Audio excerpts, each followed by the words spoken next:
Welcome to 5 and 5 from the one-stop co-op shop where I discuss 5 key elements of a game in about 5 minutes. I'm Michael Kelly, and today I'm looking at my number 2 most anticipated Kickstarter from last year, now in full production, Final Girl from Van Ryder Games. And a quick disclaimer that I was sent a review copy of this one, and also Van Ryder previously published our game Salvation Road. I loved everything I played of this game back when it was a prototype. How does it look with even more content? Let's find out and get to the list.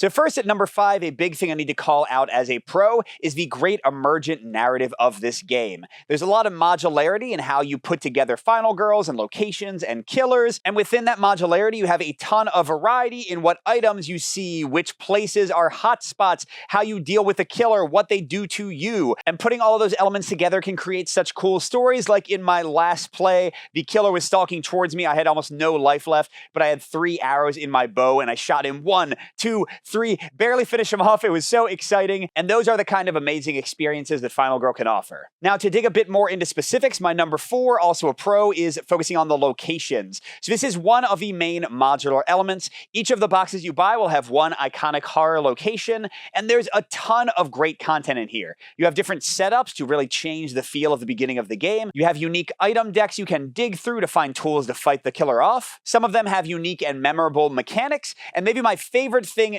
narrative-wise are the event cards, which can have some far-reaching implication for the game, like your boyfriend shows up and you have to protect him, or your sibling, or a werewolf is stalking around. So much crazy stuff that can really drastically change the feel of the game. I love it. And the other piece of this modular pie is my number 3, the killers, and that's also a pro. Like with the locations, you get 1 killer per box, so you are going to have to buy a lot here to get everything, just to make sure you're aware of that. But the killers are very diverse. They have their own unique terror cards, which combine with the terror cards from the location. They have unique and cool mechanics. They have dark powers and minor powers and finale powers. So many powers that'll change every time you play. And just the mechanics of how they work is so much fun. They're somewhat predictable. You can try to lead them away from innocent victims you're trying to save. Sometimes you want to let them kill the victims so they don't kill you instead. But then the terror cards will have them do wacky things like teleport to the other side of the map, ruining all your plans. As long as you go along for the ride, it can be a ton of fun. And moving right along, my number 2 is a pro as well, 4 in a row. And for this one, I'm talking about the action cards and card management.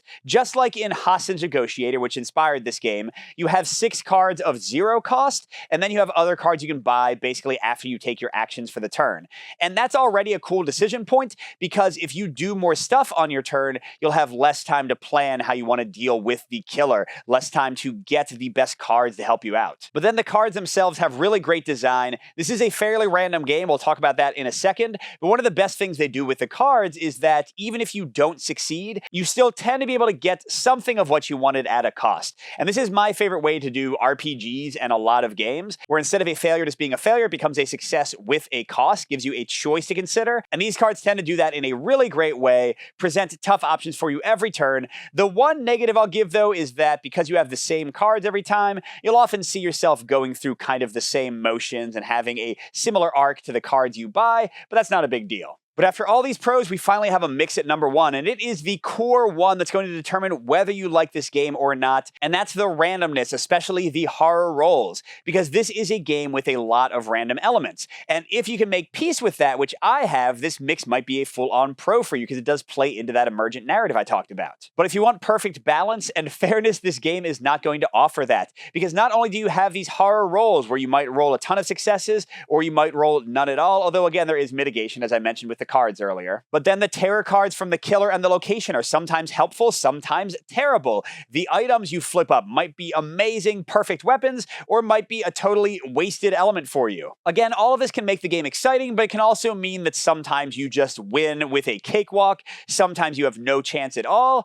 If you can't get along with that, this might not be a game you'll enjoy. But overall, I'm definitely enjoying it. I'm so happy to have all of the content now. I'm still digging through the different killers and locations, combining them in fun ways. So I can 100% recommend this one to anybody who likes the theme. First of all, the horror theme is very strong here. Or if you like really tense gameplay, tough card play decisions, amazing emergent narrative, if any of those sound exciting, you might want to check out Final Girl. But the 2 big negatives to consider that might push you away, as I mentioned, there is a ton of randomness that isn't going to work for a lot of players. And the other potential problem is buying these separate box sets. If you just buy buy 1 or 2, it's pretty cheap, but if you want to get everything, it will become a lot more expensive than you might expect. I guess they could have put it all together and maybe made it a little bit cheaper, but then you wouldn't have a cheap entry point, so you're kind of damned if you do, damned if you don't. But either way, when you look at Final Girl, you should definitely think about how much money you're willing to put into the system. And I did a really fun solo play for this one, me versus basically Freddy Krueger. Click the link that just popped up to watch that.